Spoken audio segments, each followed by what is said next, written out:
good direct-to-consumer or good OTT is giving a voice and a power and a control to the sports that have suffered for quite some time with an inability to own the entire end-to-end dialogue with their fans. Hi, welcome to the Halftime Snacks. My name is Ronen Einbinder. This show features the stories of talented people working in sports. Are you ready? Let's go!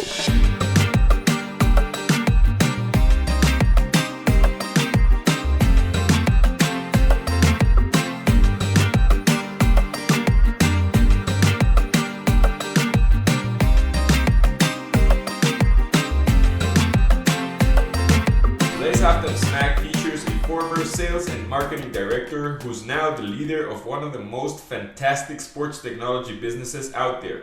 Joining us from Oslo in Norway, he is an entrepreneur who's passionate about sports and technology, but he's mostly driven to improve the quality of the industry worldwide.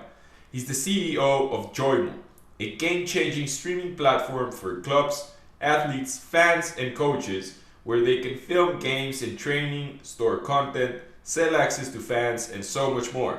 Additionally, he's the founder of World at Play. This charity foundation works to inspire and develop young people through sport and play. This man accepted my invitation to the show with zero hesitation, and I'm sure we're all gonna learn so much from him. So buckle up for today's halftime snack with the one and only Mr. Mike Emery. What an intro. I feel like a wrestler. Hi, thanks for having me. Welcome to the show. It's a pleasure to have you on the Halftime Snacks, and so excited to have a conversation with you. And I want to start right away by talking about, one of the things that I realized about your background is that I don't really understood how you landed in Joymo. So I wonder what are some of the events or things that happened in your life that brought you to where you are right now. I guess there's a couple of crossroads or a couple of moments that worth kind of picking up on. So the first would be, I wanted to become a journalist. Always wanted to become a journalist. I did my work experience when I was 14 at the local newspaper. And then I studied English Lit in university, always planning to get into journalism. But every year during my university years in the summer, I was working at an outdoor education center for kids. And I remember I taught one kid to climb a climbing wall, and he kind of, the difference from him at the bottom to him at the top was like, it was a different person. He opened up and the sense of completion and satisfaction he had when he did this climb. And later that evening, he told my fellow instructor, this has been the best week of my life. And this little boy, I didn't realize at the time, but he was in remission from cancer, and he actually went on to die. And I must have been 21, 22.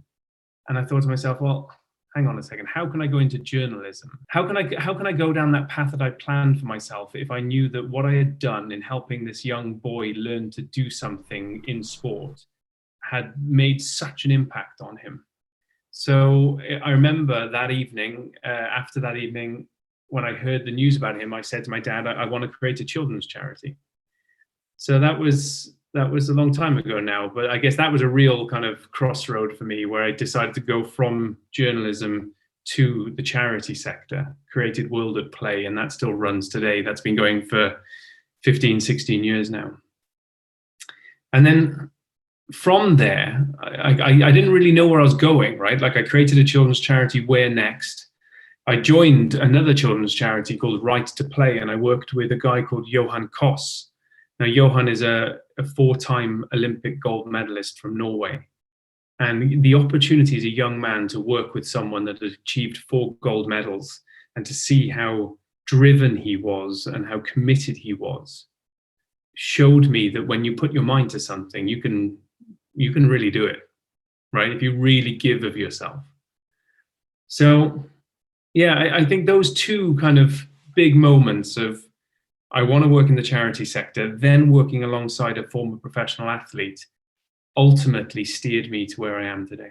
I wonder, being a CEO of a sports and exciting sports technology startup such as Joymo, what does it take in terms of what personality traits do you think are necessary for such a role in Joymo, but more oriented towards what is it about you that makes you special, or what would you say it's the thing that brought you in terms of your personality to be that kind of person?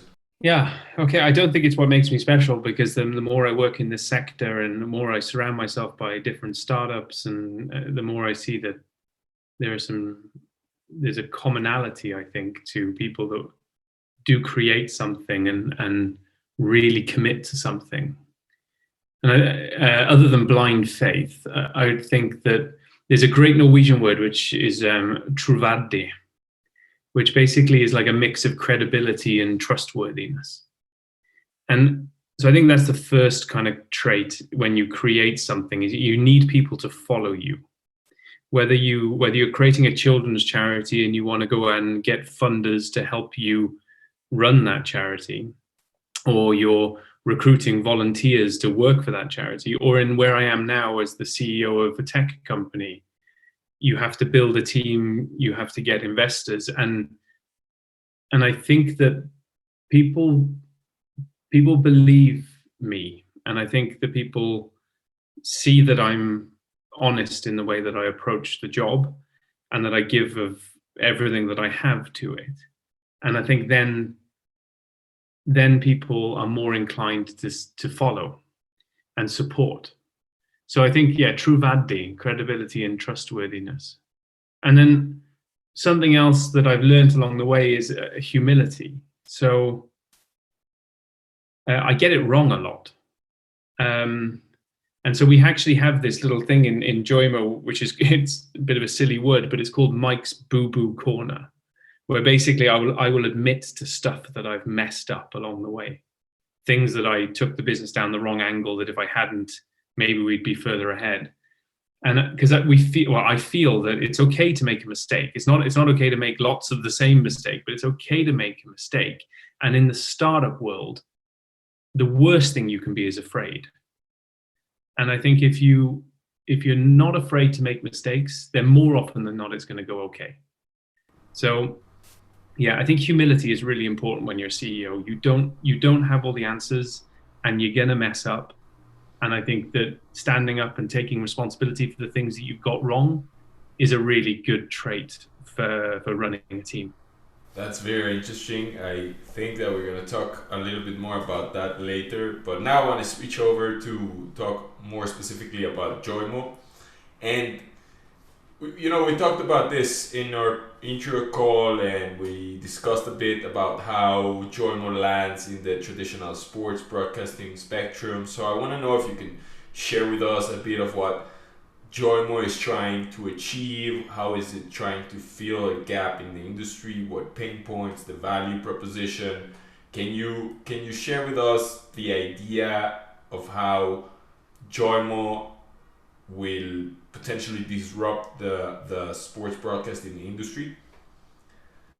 Sure, love to. So Joymo is a live streaming content management platform, but that's just a bunch of words strung together.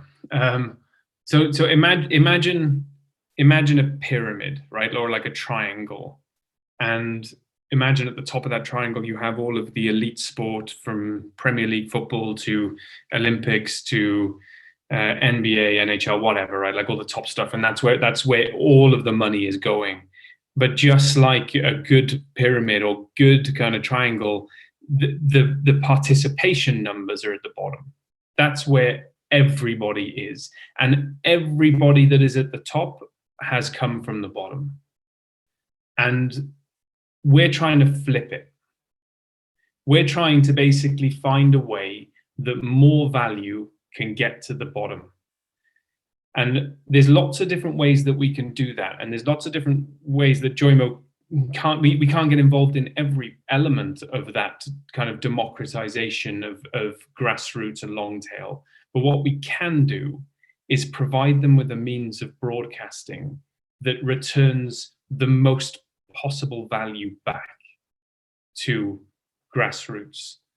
And so in terms of who our market is as a business. It is, grassroots sports, amateur sports, youth sports, semi-professional, long tail stuff. So the more kind of more not obscure, but more the sports that it's harder to sell rights to. And also we've got professional stuff as well. So we've got elite level stuff. And our market is very big. And the pain points that these guys are feeling when it comes to creating content, so when it comes to live streaming or broadcasting content to fans, is that they don't have a lot of control. They're not able to safeguard their individuals, particularly within children's sport. They can't find a rights buyer, or even worse, there's poor rights buyers out there that are not paying enough money for the content. The cost of filming is too much. And they're walking away from their broadcast experience of using other big social media platforms, and they're not understanding their fans, and they're not understanding the data behind it, like who's watching and for how long and why are they watching that sport.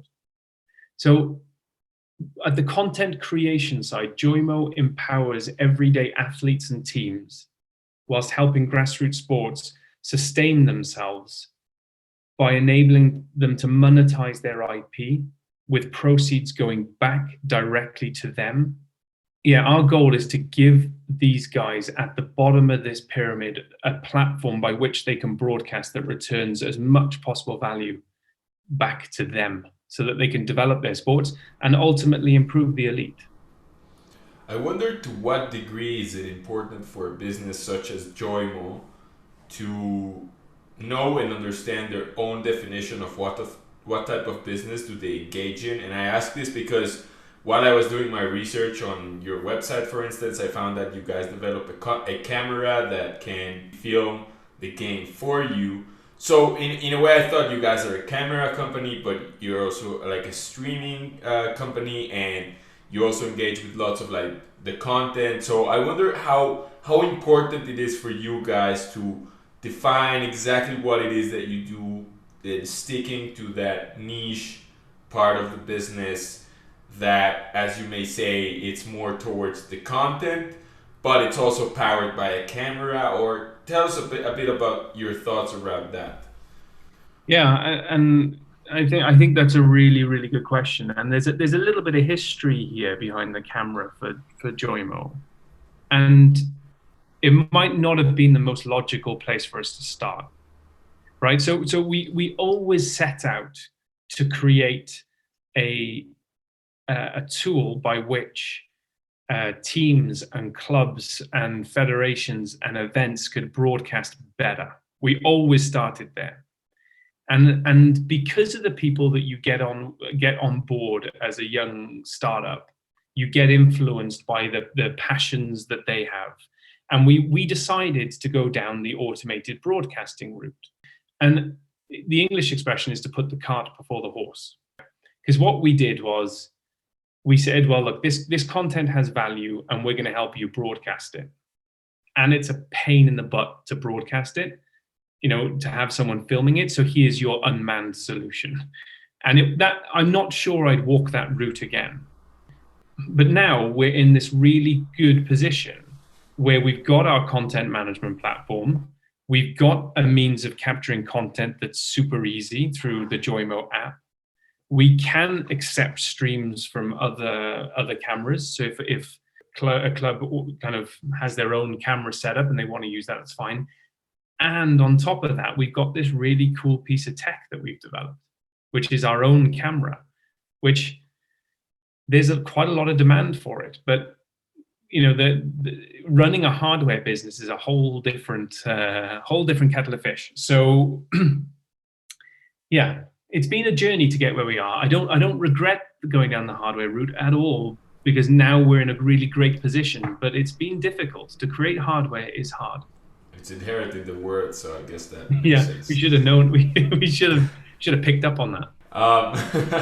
Yeah, I guess that you guys try to feel the supply chain of all the pain points that were, discovered in this section of sports, that I felt like, as you mentioned, you guys tried to solve all of them at once. but then once you had like mostly the important ones, the points started to connect, and that's how it made sense. Now looking it back, so I wonder, I'm really excited to see where this is going to be taken in the next few years. But I want to ask you more about the business model of over the top business, meaning that the way that streaming and broadcasting works today, and how is the direct to consumer type of business model that your guys are trying to adopt disrupting the ecosystem. I think it's related to the idea that you mentioned of democratizing the sports, the grassroots sports or the youth sports in a way. Can you share with us your idea of how this is shifting and where is it going in terms of the business model, and how OTT will be replaced by DTC, if it will? Yeah, I mean, you're touching on some really big stuff there. So first of all, I do firmly believe that over the next little while, next few years, fueled by COVID and what COVID has done to sport, we're going to see a real acceleration of clubs and teams going D2C, so direct to consumer. I think it'll be fueled by a need to diversify revenues alongside emerging tech, right, like ours. The cost of production, the ease of production, the ease of being able to reach out to fans. It's just it's just kind of lubricating the whole growth of this sector. What we're trying to do. No, you asked a question about whether this idea of disrupting, and I think you need to speak to those being disrupted to ask them how it's disrupting them. But what I think is happening is good direct to consumer or good OTT is giving a voice and a power and a control to the sports, be it teams or clubs or be it sports, that have suffered for quite some time with an inability to own the entire end-to-end dialogue with their fans. There is always something disrupting that conversation, right?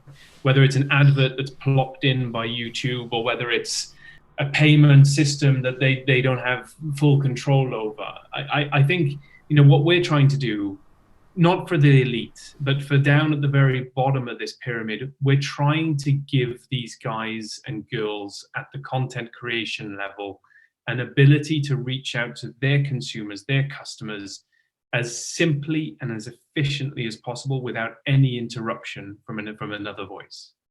And in that sense, we're trying to level the playing field, right? By removing the financial and operational barriers that stop federations and teams and clubs from being able to monetize their direct-to-consumer audience. Yeah, I think the impact of COVID. I think the need to diversify revenues. I think the way that tech is going with companies like us is just going to improve sport and improve the way that fans can engage with sport. And I really want to make it underline, I'm not talking about the top stuff, right? I'm not talking about the Premier League. And whenever we talk about democratization of stuff like Premier League rights, what we're really talking about is worsening the user experience, the customer experience. In order to watch Premier League now, I need to basically have streaming services, like 3 or 4 of them, enabled to watch the Premier League. So that's not democratization. That's just more people having a part of the same pie, frankly.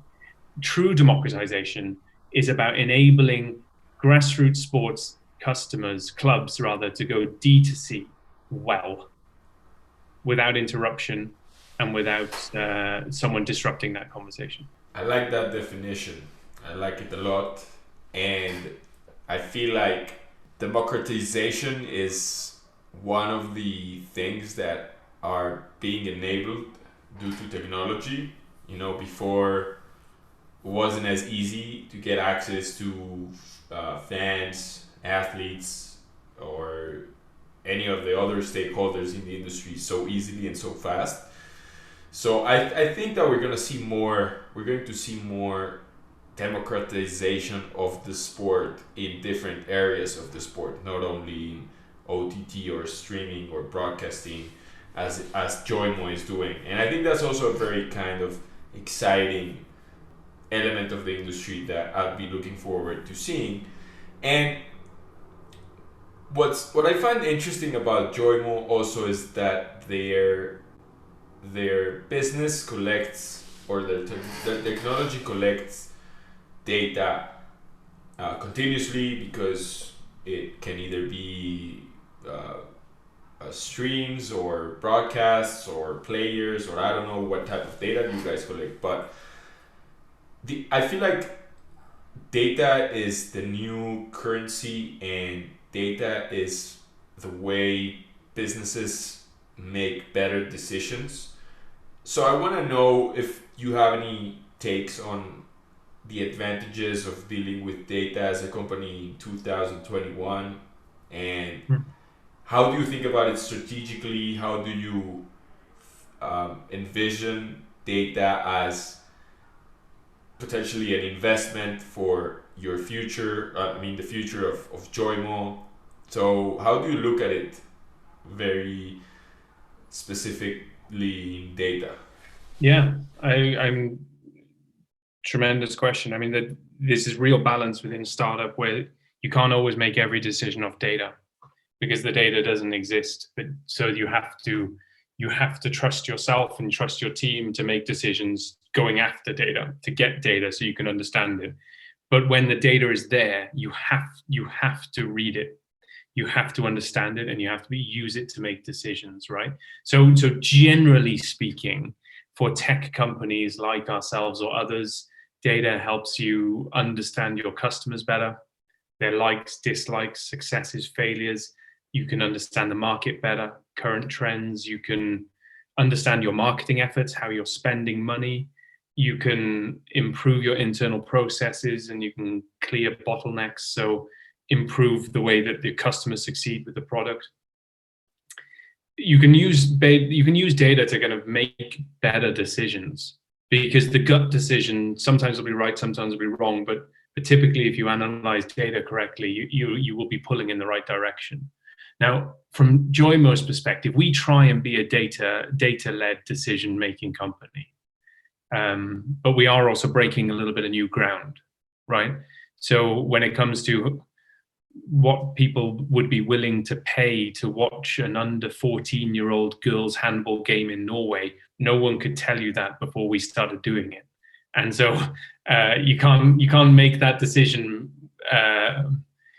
based on data, right? But now we can, because we have it. So from Joymo's perspective, we use data to test and analyze new features that we develop. We forecast sales trends and find out which opportunities would help us bring more revenue. We help athletes through data to analyze their performance. We help the coaches make informed decisions from game footage. Then we basically providing them with a tool to read video data. Data basically helps us with our R&D in terms of how we improve our video pipeline and our latency, so the delay between the moment happening and the delivery to the consumer. So we try our best to be a data-led organization. Of course we do, but I do think that the really fascinating thing with startups is that balance between when there's no data and when there is data. What is the future of Joymo then? That's a question that I often wake up in the middle of the night thinking about, and there are times when I feel incredibly emboldened by what we're doing and proud of what we've created, and see that we've developed something that people are genuinely excited by. And there are times when I think, well, the sky is the limit, right? We can really do this now. If we get the right funders along the way, and if we get the right ability to grow, then who knows where we'll go. And then there are times when I stop and I think, oh my God, am I really trying to take on YouTube? I mean, how bullish is that? But I mean, the reality is, when we come down to it and we realize, no, we have a product that people need and that people enjoy, and our job is to keep creating that product and keep improving that product and keep getting people to use it and enjoying it. And as long as we do that, then the future will map itself out, I feel. The more tangibly for you, I mean, we received some good investment last year as a business because we showed that what we've got is cool and exciting and people like it and it has a benefit. And as a CEO, I never stop fundraising, right? So I suspect halfway through this year, I'll put my fundraising hat on and I will start talking to VCs in the Nordics or Europe or the US that want to be part of this. Because once you see something, once you have something that can grow, then you need to grow it. And we're kind of there. COVID is a huge variable for us. So we're just trying to take a big breath whilst we understand what's happening with the coronavirus and the pandemic. But once we've taken that breath, I think we're going to be ready to grow. So yeah, let's see. Call me up in a year and we'll see where we are. I definitely will, Mike. But yeah, I think that what you say is totally true. You also as a CEO, your role is to kind of like convince me and convince everyone that it is something that we need, and I can see it through your words and your passion towards Joymo, and I appreciate that, Mike. I'm sure the team at Joymo appreciates it as well. And since we're running out of time, I cannot leave this this awesome interview, this halftime snack, without asking you about what is one person that you admire in the sports industry and why? You know, so I grew up idolizing Eric Cantona, and I still have his signed shirt in my house. But he was just a phenomenal footballer. But you know what? I'm actually going to come down to my former boss. So his name is Johan Olav Koss, and he's a 4-time Olympic gold medalist speed skater from Norway. I'm impressed by his medals because I couldn't have done it myself. But the reason why I'm saying him is because when he retired from the sport, he didn't go into becoming a presenter, or he didn't create a clothing company like many do. He created a global children's charity that supports millions of children across the world. So, I mean, he used his pull as an athlete to do something incredibly good for others. We all have it in ourselves to make a difference, I think. And Johan did that on a scale that I think is truly impressive. That is absolutely inspiring, Mike. Thank you so much for sharing. I want to thank you also so much for coming to the halftime snacks. I feel like this was a complete lesson on so many diverse topics like the media business, data, sports broadcasting. You know, your story, you and your personality is one to admire. And I want to thank you so much for coming to the halftime snacks, devoting a portion of your time to us, me, the listeners, and then everyone else out there in the world.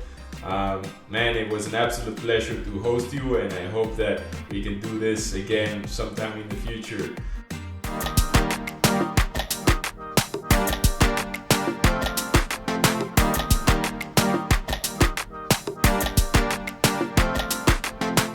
Before you leave, I want to thank you for listening. To hear these or any other halftime snack, check out the full archive on my website, which you can find on the show notes. See you next week!